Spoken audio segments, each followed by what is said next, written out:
and Deb Rees, experts in business, leadership and lifestyle. Skilling yourself to a successful you. Emotions are your value, and your value is your business. UK Health Radio. We're up and running. Yes, we are. Come on, UK Health Radio. I have no doubt that it's the regged Richter scale with your listening ears, and I do apologize, but you would not believe, yes, I'm clicking, how excited I am with my show today. I have an amazing I have an angel. Is it possible to actually manifest an angel on the show today? Yes, that has happened, and you should see this lady's backdrop. It's just full on beautiful. But you know what? This is what we're about, listeners. This is why we are here. This is why you keep coming back every week and giving me your coffee time and give me your listening ear, give me your earworm, if we can say that. You know, it's important that our show is about bringing in reality. Our show is about bringing in the essence of what's happening in the hearts and souls and minds of everybody that's curiosity. Is that even a word? I'm going to say it again, curiously treading the earth of our planet and you know, making up their own journeys, making up their own opportunities, and above all, being who they want to be. And that's why we're here. That's why I dedicate this show every single week as the priority. Absolutely. I love it. I love being here, and thank you, listeners. Now, who's not with me today? Of course, it's my partner in crime, my wife, my center, my backbone, and all those beautiful things. Deb, she's out and about. Well, actually, she's back to back today. Back to back. So she said, Paul, you're on your own. Hey, I don't mind. That means I can do my own thing. Absolutely. And you know what? It has been an odd week. Because here's the thing, you know, sometimes, listeners, when you get trapped into, and I'm going to say this, trapped into, when you just keep doing and doing and doing for what is your own dream. No, not my own dreams. Because here's the thing. I've let my pipeline empty. That's what's happened. Do you know what I mean? Sometimes I just hate selling. Do you know, you constantly gotta badger out there and throw things out for sale. And I think, oh, do you know what? Universe, I'm fed up of selling all the time.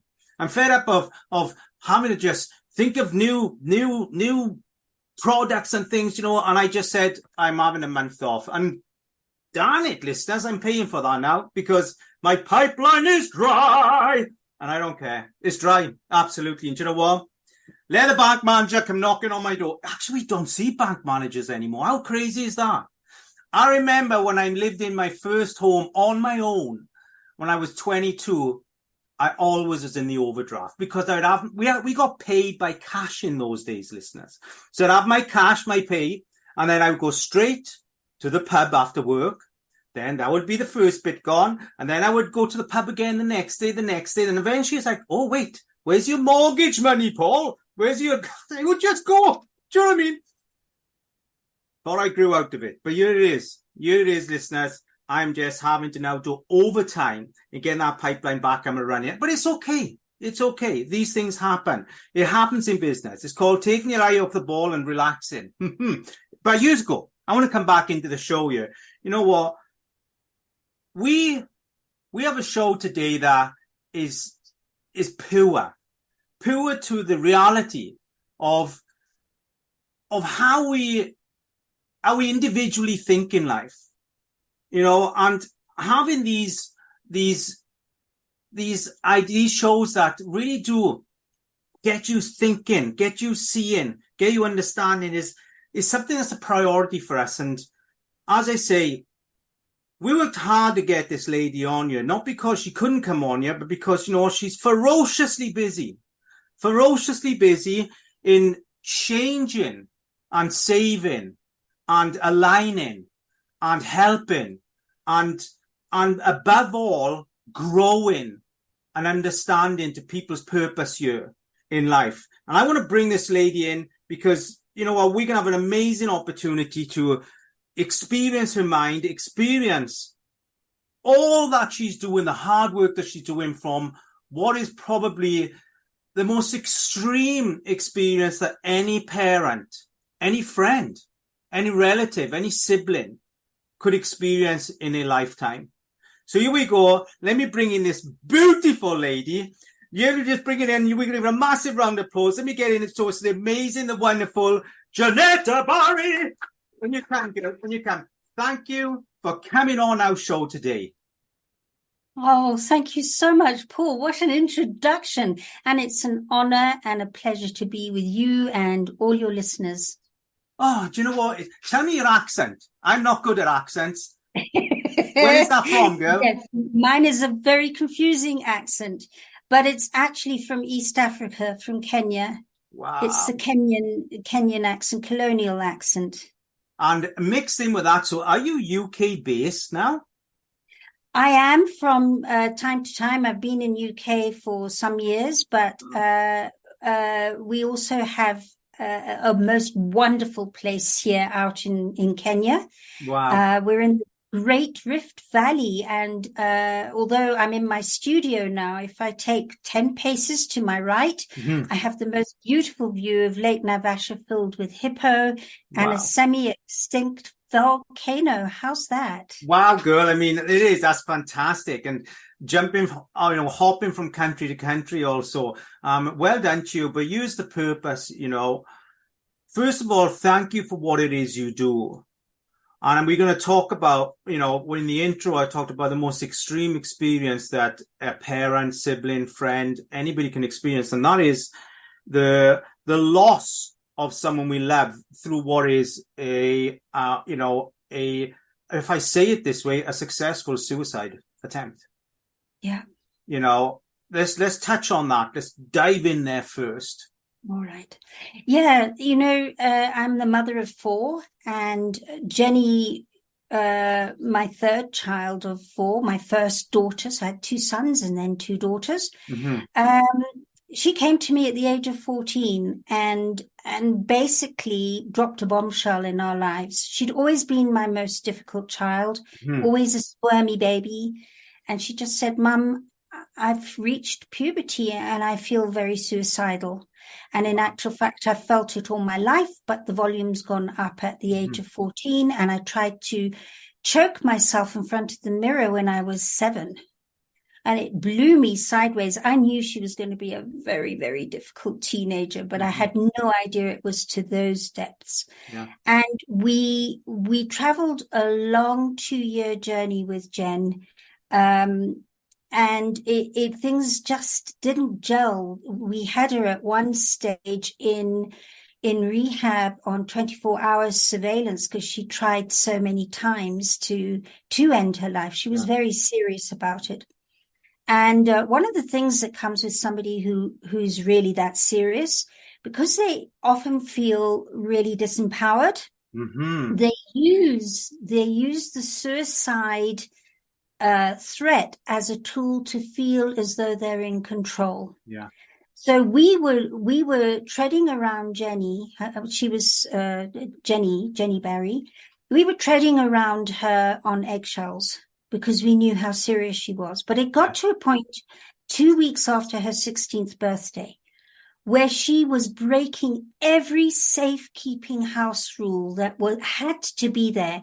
So that morning I had written her a letter and put it into a scroll and made her a smoothie and given it to her as she woke up and said, "This is non-negotiable." And later in the day, she came to me to discuss it, and it escalated into an enormous argument. Yeah. And she said, "This is not going to happen. And I'm warning you, you do this and bad things are going to happen." And I said, "I have no other choice. You've got a baby sister 4 years younger than you, and it just has to be." And she stormed out. Her last words were quite mind-boggling, really. And she to me, directed at me, and she stormed out to her room, telling me she's packing and leaving home rather than living with all of this. And after about 15 minutes, I sensed something wasn't right. And I went to find her, and I found her hanging in her shower with a broken neck. Well, where do you go from there? where do you go from there as a mom, as a human being, as a soul, as someone with emotions, feelings? Where does one go from there? Even in this conversation here, I'm like, wow, Paul, where do you go from here now in this interview? Because it's such a stop point. Because you can't fathom where you would now step from that. In any range of society, it's a stop point where someone took their own life, a loved one took their whole life. Even when you have a stranger take their own life, it becomes a stop point of where do you go from there? And Jenetta, I can only imagine. If I was to tell you that in the moment I saw her and then subsequently cut her down, I went into a billion places in that time. And one that I have helped many, many people in loss, because I've now helped many people around the world in PTSD and trauma and loss and so on. Mm. When you go into that space, part of you is quite relieved. Part of me was going, let's see if we can get her to life again. And the other part of me was saying, oh, thank God she's gone. She's no longer my responsibility. Yeah. She's not going to be able to hurt herself, because that was a worry, that she would half succeed. That we could resume life as a family in some sort of sense of focus without this constant threat over our heads that we would lose Jen.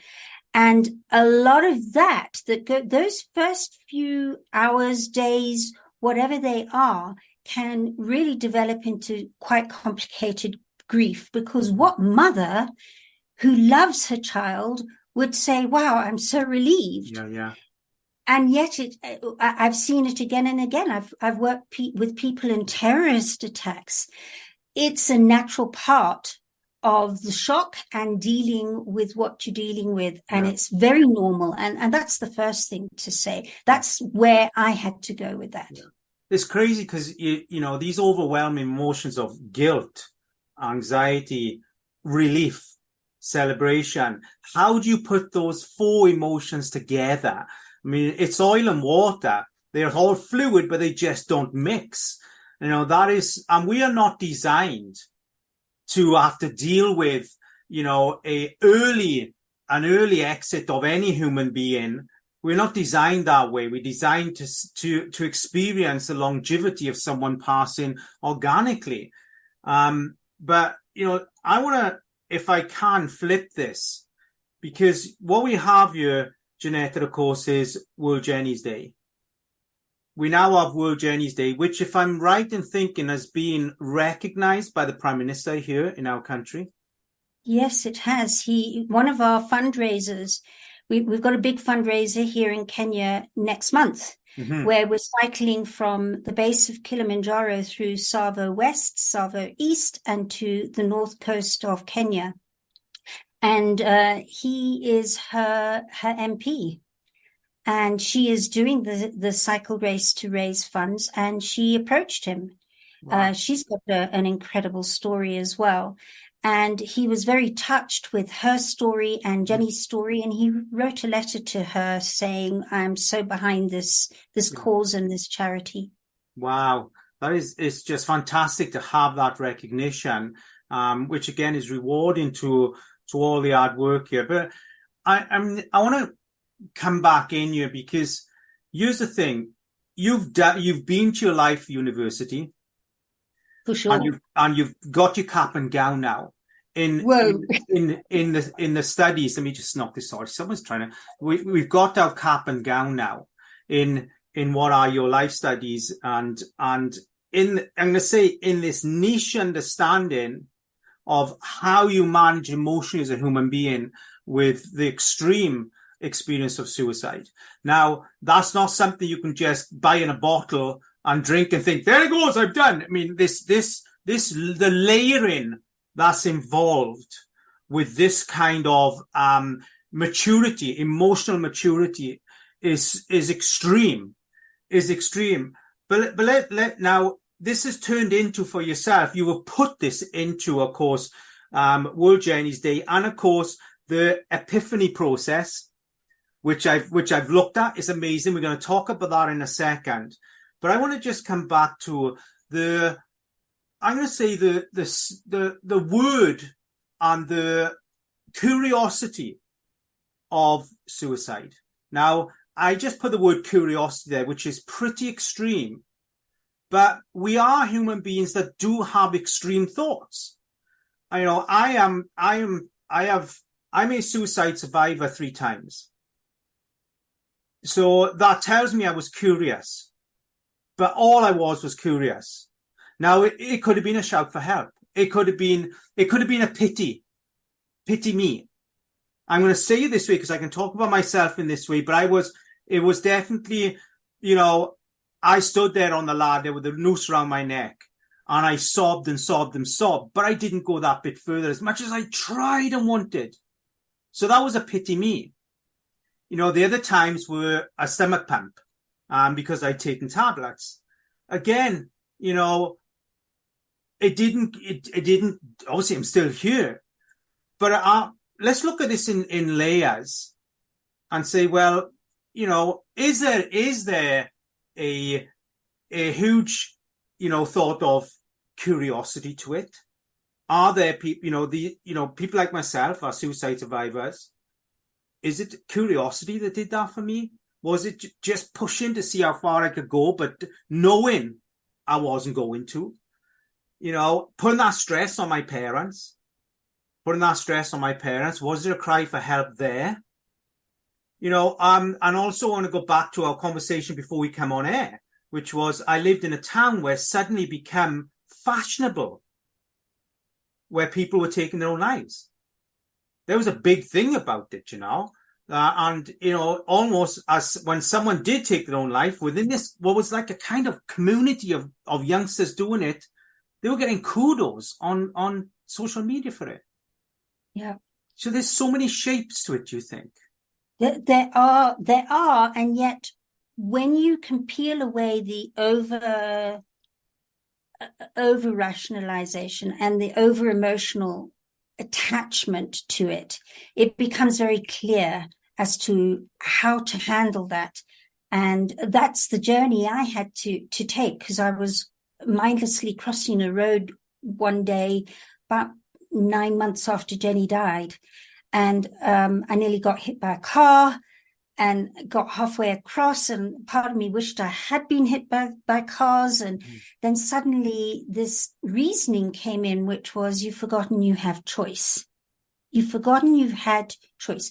You've put the label, the mother who lost her daughter to suicide, as the label that defined me for the rest of my life, kept me in an emotional prison, and felt like blackness to carry on because my choice was gone.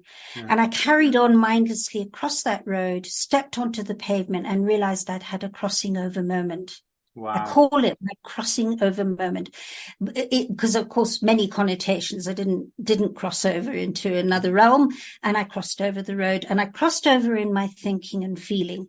And that's when I made the decision. It was really difficult to do, to start researching and studying to get accurate ways to get through this, because I tried many modalities and therapies and they were helpful, but there was always a missing. And this is what I have observed when I've helped now many teenagers. Some of them have not been able to get out of bed, wash, eat. They're self-harming, writing suicide notes, and life is very, very black. And many other people. And this is what I have seen is the biggest crux of all. When we feel we've lost choice, then there's only the choice that we feel we have to act out on. Okay. Yeah. So it's rather like saying to a toddler, you see that corner over there? That corner, that particular corner is out of bounds. You're not allowed to go there. So what does a toddler do? They go, why? Why can't I go there? What's happening there? What's it going to be like if I go there? What am I going to experience if I go there? And suddenly this toddler's there going, what's in the corner? Because I've taken their choice away, or whoever has taken their choice away. And now, because there's no choice, they have this absolute desire, deep desire to practice that choice because it's been taken away. And I've seen it time and time again with suicide. And the moment the choice is open and clear, the need to experience goes. Wow. So it's not like saying, please go and set it up and make sure you do it. It's a mental and emotional thing, which is done in a most amazing way, where when they discuss the choices, it feels like they're in their own power, not somebody else telling them that if you go there, you're labeled, you're this, you're that, you're a hero, whatever it is. Yeah. Because even those people that were given kudos for doing it, their choice was only that we have to do that to be loved and lovable, because they could see that's the only way they could do it. Yeah. And the more I work with people and they become so inspired and they sit there going, it's so wonderful to have choice again. And my choice now is I want to live life to the fullest. I've seen these kids and adults step into places, even the ones from PTSD who feel like, oh, I just can't go on. They're living full lives and really meaningful jobs in meaningful. One's a pilot now. Wow. Yeah. Well, here's what we're going to do, Jenetta. I'm going to just jump us into a quick commercial. I'll get a row off the radio station for sure. And when we come back there, we're going to call out listeners, Jenetta's contact details, where you can find her. So have your pen and paper ready so we can shout those out after we come back from the commercial. Happy days. UK Health Radio, the station that makes you feel good.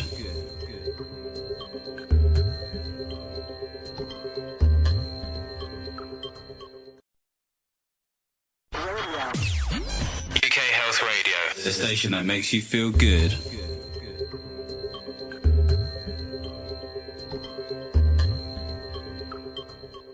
Happy days, and of course, you are, and thank you again for sticking with us. UK Health Radio is Paul Rees, and I'm with the wonderful, the amazing, the angel of all angels, Jenetta Barry. Not Barry, Barry. Is that no, correct? Barry.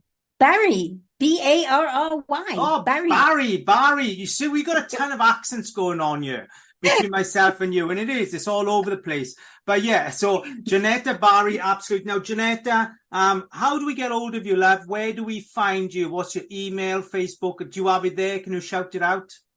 I most certainly do. First of all, anybody who's in a really difficult place now, you're very welcome to WhatsApp me at +44 777 423 0464. I'll just repeat that: 44 777 423 0464. You can get hold of me by email at Jenetta, JENETTA, at theepiphanyprocess.com. If you'd like to know more about how World Jenny's Day came about and also the Epiphany Process, for the Epiphany Process, it's www.theepiphanyprocess.com. And World Jenny's Day is www.worldjennysday.com. Wow, now that's getting it out there and being clear, girl. That's for sure. Now, I want to touch back into, of course, the layers of suicide and all these. But first of all, let's come to the Epiphany Process. Let's talk about this, because this evolved and grew from, of course, your experience. Now, I'm coming to you, and I've experienced, let's role play. I'm coming to you. What is it, how is it that you would be, what is your approach then to helping me? My son may have just taken his own life, but I just want to get a feel of what the Epiphany is. Yeah, the epiphany is for anybody who's feeling challenged in whatever it is that they're going through. So if you were a parent or somebody who's feeling like they can't go on, one of the things that happens is because I've walked the walk and talked the talk, that person immediately sits there going, this lady gets me. Yeah. They totally get me. So before anything else, there's that rapport where they go, well, if she's done what she's done and nearly ended her life, she's got to be able to and helped many. Well, we've lost connection here all of a sudden. Just bear with us, listeners, and I will do my best to get Jenetta back in. That's the joys, I guess, of Zoom. Okay, happy days. We are back in, and guess what? Yes, we did lose connection. I mean, old generator thing out in Kenya, who would have thought, eh? I mean, I didn't know we still did electric that way, but it's fantastic. And do you know what? It's great to be back in, of course. And I just need to keep a note of our time here. Because if I go over, I get a row also. Do you know what I mean? And I'm terrible for going over on my shows, but it's great to be back in. And we were deep diving into, you know, how quickly you're resonating with those people that you're working with because you've done the walk, you've been through it, you've got the experience. Because let's be real, you listeners. This isn't an experience you can go to university, college, or school and get. You can't study this. You may get an understanding of it, but you've been through it real life, Jenetta. So that's a whole different ballgame. It truly is.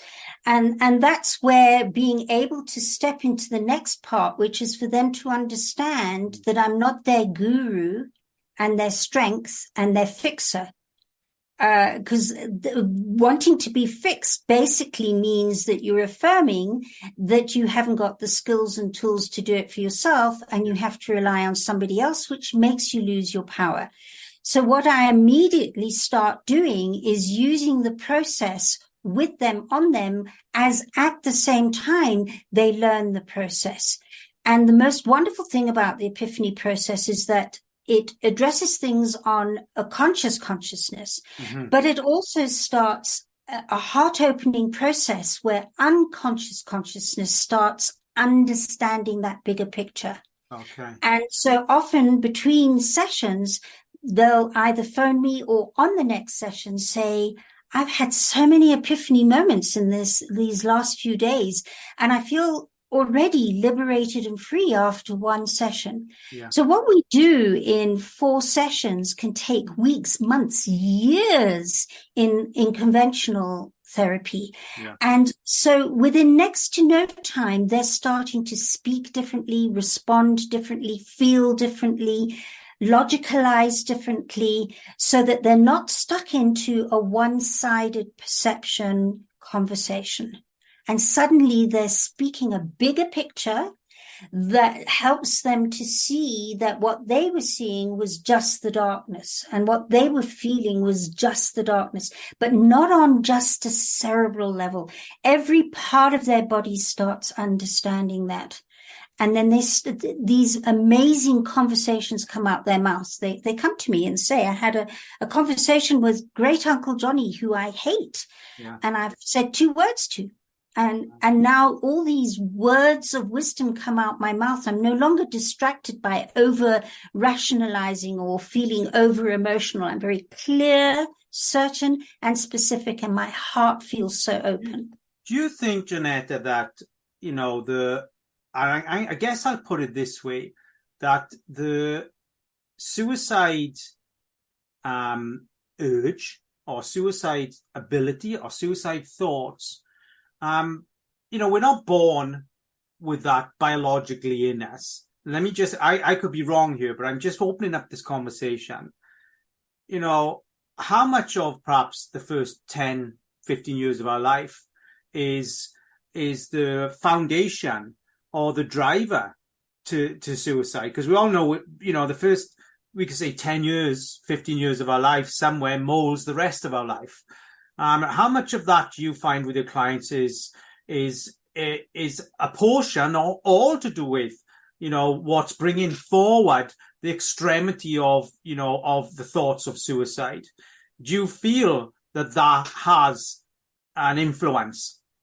Yes, there's definitely an influence there. Things that have happened, the response that has been experienced. Having said that, I have 4 children, and each one of them experienced and responded to the same life that they grew up with me and my now ex-husband. So I do think that there are some people that are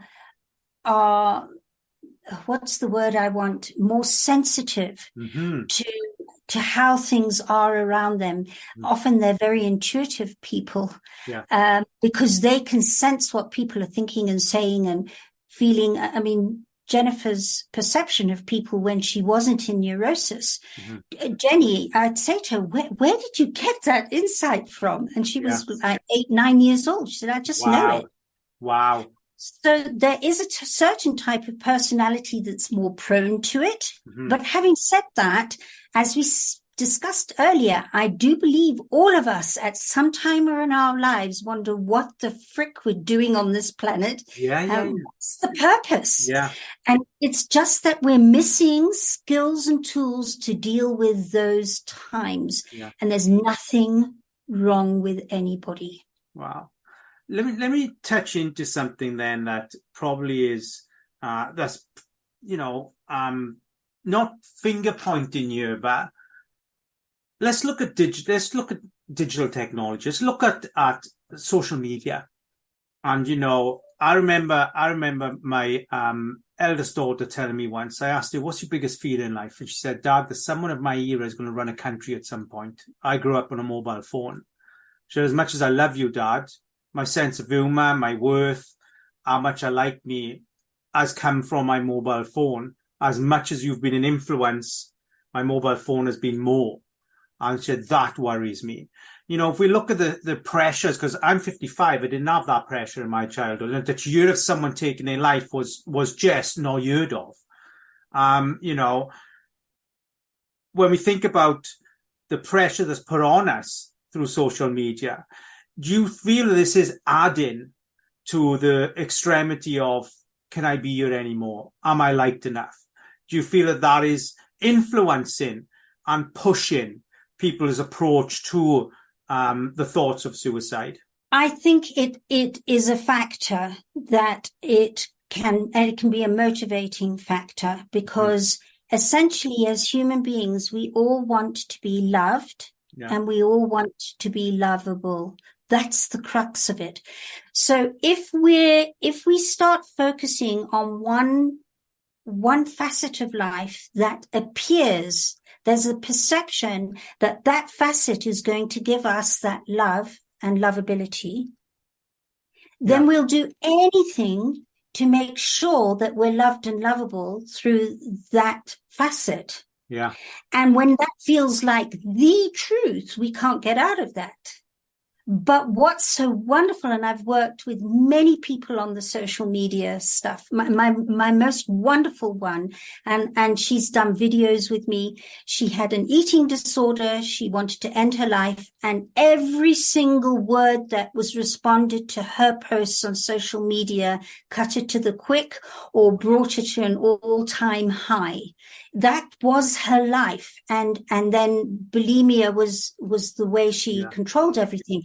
She'll tell you she couldn't care a toss about social media, because what she's been able to do with the skills and techniques she's gained through the Epiphany process, and then being able to practice, because it's a skill, by the way, and any skill needs practice. She is now able to see, as I mentioned earlier, she's able to step back and say, there's the facet of social media. Here's the big picture, and I'm part of the whole. I'm not one tiny bit of that whole. I'm every part of that whole. So she's able to embrace every part. And what she started doing initially was being able to see the advantages of the pressure of social media, because she only could see the disadvantages. When she started listing the advantages of that pressure and what it was giving her, then suddenly she had this equally long list of disadvantages and long list of advantages, balancing each other out. And it didn't matter whether she was in the advantage side or the disadvantage side, both served. Yeah. And she went, I don't need social media anymore. Wow. Now I've just looked at a post of hers before we came on, and it's about a fishing expedition she and her boyfriend have just been on. And it's not looking for any sort of endorsement that they're fantastic and fabulous. It's just what they've done. Yeah.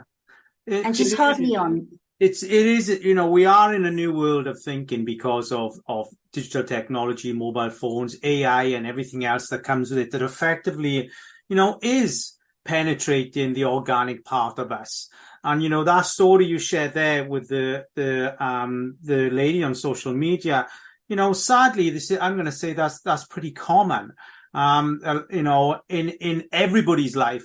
Obviously, if for herself, her role is on social media and that's her employment, that's what she did for a living, then, it's an even tougher laser spotlight, for sure.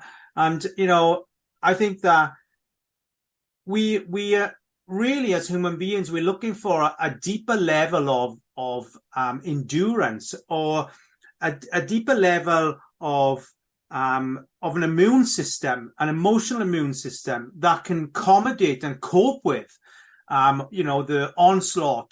And I'll say it that way of social media. I spend a lot of my time on LinkedIn as a business person, and trust me, even LinkedIn, the grown-up place, really does. Some days I have to get out of there and really go on my bike and bury myself to clear out what I've experienced myself, because it's just, it's supposed to be grown up, but it's still very harsh. And, we are having to evolve our emotional immune systems very quickly, because we can't keep up with, the changes of digital technology, but yet we're supposed to be able to emotionally sustain it and absorb it.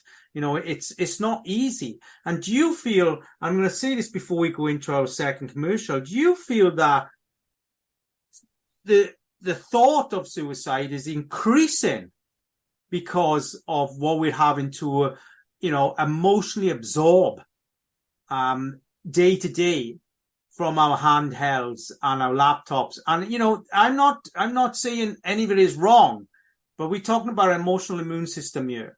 Do you think that it's increasing those thoughts of it's just too much? I think it can do, but if we step back to what we were talking about earlier, was that when we go into that thought and emotional process, we've forgotten we've got choice. Yeah. And we've forgotten that it's not the story. It's not the truth. It's only part of the truth, and it's all about perceptions. So when you get the skills and techniques to be able to step out of what you see as the truth and go into actuality, because if you're seeing it in one way, it's a perception, but when you can see the whole big picture, it's the actuality. And in that actuality place, that need to reform and be accepted, and then not feeling you are and wanting to leave the planet, it just evens out and you sit there. Actually, I've had clients sitting there laughing, going, this is just unbelievable where I was. And my heart feels so more open now. Come on, the Epiphany Process. I love it. And we're going to jump into our second ad. And when we come back, we're going to grab all Jenetta's contact details again, so you can be sure to reach out to her. UK Health Radio, the station that makes you feel good.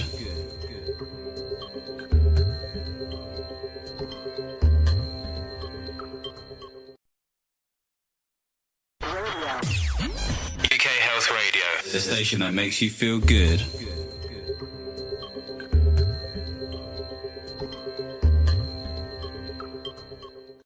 Happy days, and we are back in, of course, and we're with the amazing Jenetta Barry. That is the founder of World Jenny's Day, and Jenetta is, I'm going to say an expert in life, in understanding, how to get past deal with, work through, and become yourself from what is suicide experience and suicide thoughts, all these things. And I haven't said that well enough, I am sure.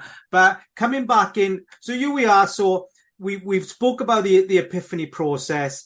And of course, there are so many other things that we haven't touched on, of course, is that, you know, you're a keynote speaker, a motivational speaker. You do the hobbies is singing, ballet, acting, directing, choreographing, sewing. I like a bit of sewing, girl, being a upholstery background. There is so many things there we haven't touched on. And you know what? And that's because we have taken the time to really get to the depth. Now, we are slowing up on time. What I want to do is first is get your details out there as quick as we can, because these will go out with the show, listeners. They'll be in there. The text will be there. But right now we have, how do we get hold of you very quickly so we can go into what is World Jenny's Day? Okay. Email is Jenetta, JENETTA at theepiphanyprocess.com. And if you want to WhatsApp me, if you're in a dire place, it's +44 777 423 0464.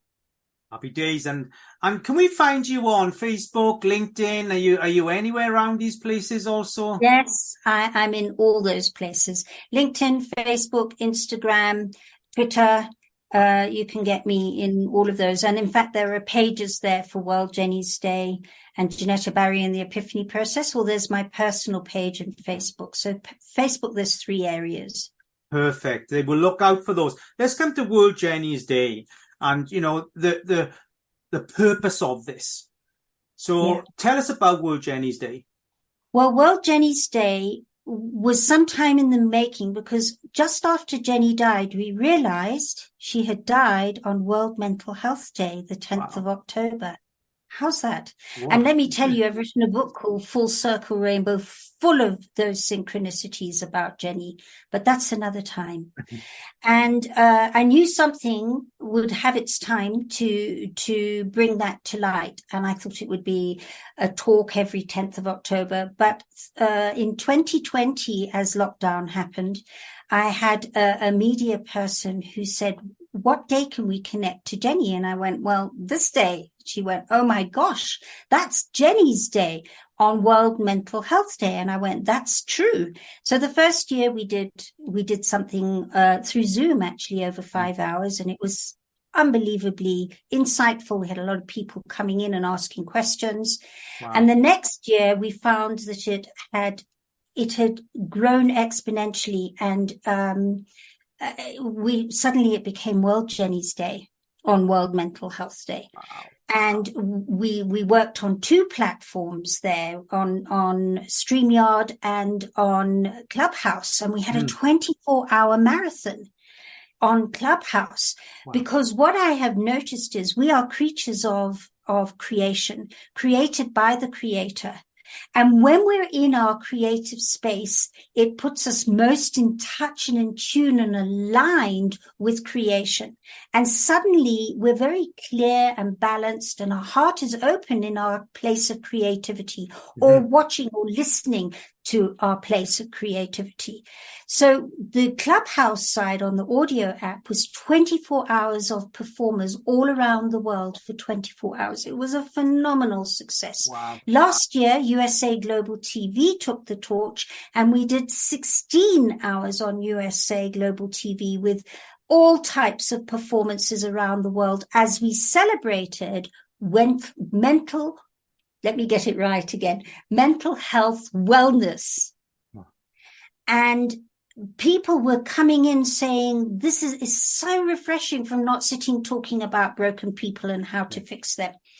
And so that's what World Jenny's Day itself has become. There's a whole year of other things where we're starting to introduce workshops using different parts of where we feel compromised using the arts. But the day itself is going back to 24 hours. We're doing USA Global TV around the world for 24 hours. And the last 5 hours, we're crossing over live to London to a gala evening at the Millennium Gloucester Hotel. for a red carpet celebrity evening where there will be more performance as we celebrate mental health wellness. And it'll be a celebration of a year where conversations have already started to be changed and are changing, normalizing, all about depression and suicide and their solutions. Yeah. But there's an even bigger picture to this, because I believe that the very people who help us to get into our creative zone, performing artists and artists, are often the ones that become most compromised. Mm-hmm. And in between gigs, or if they're ill, or if their mental health suffers, or the worst of all, of course, is when they get to retirement age, and so many of them live in abject poverty. So the bigger picture for World Jenny's Day is to have a worldwide benevolent fund for performing artists and artists to support them so that they can feed back again to the world at large, to raise spirits, to bring things back into the zone of creativity and heart-opening understanding. And the long-term legacy, which will be way beyond Jenny and myself, we won't even feature in this, is to change conversations around schooling systems, because it's, in my opinion, on its head. Yeah. And when academics and sports are given more clout, and the school play, it's like, oh, darling, sweet, sweet school play. It's like really, really condescending. It's the other way around. When you teach children to stay because they're born with their creativity, to stay and expand their creativity and be in their creative, artistic way, then you can step into the art of maths, the art of sport, the art of science, the art of whatever is really what blows their hair back, but they do it from a creative side. So it's the other way around, changing conversations so that artistic becomes the main thing. Because our schooling system is attached to the Industrial Revolution, which was focused to bring out scientists and mathematicians. Yeah, so agree. So agree. School teaches us what to think, not how to think. And and listen, school for me was a very difficult time, so I completely resonate with everything that you're sharing here. So, Jenetta, first of all, let me give you a heartfelt thank you for being you, for doing what you're doing, and for bringing the subject of suicide forward into a normal conversation where it can be shared amongst those that are silently walking around in their own disappointment, their own hurt. You're bringing wisdom to what is pain. You're bringing wisdom to pain. It's beautiful. And for me, it's fantastic that you're adding this value into the emotional economy of people's lives. It's rare, it's needed, it's wonderful. And for that, thank you ever so much for coming on the show and sharing all this heartfelt openness and change. And, it's a disruption to what as effectively is old hat when it comes to understanding what suicide is and just talking about it for sure. So it is just beautiful. So thank you so much for coming on the show. Thank you for coming and sharing. Now, listeners, all Jenetta's details will be going out with the show. You'll catch those underneath there. But, if there was one thing you could share within 15 seconds, what would that be? That there's always an answer. When it feels like there's no options, there always is an answer. What's missing is finding out what that answer is. And that missing is available. Happy days. Thank you so much, Jenetta, for your beautiful time. Listeners, until this time next week, you have an amazing time. Reach out to Jenetta. She is there. This angel is available. She'll be there for you. And I will catch you on the other side. And bye for now. And boom! Emotions are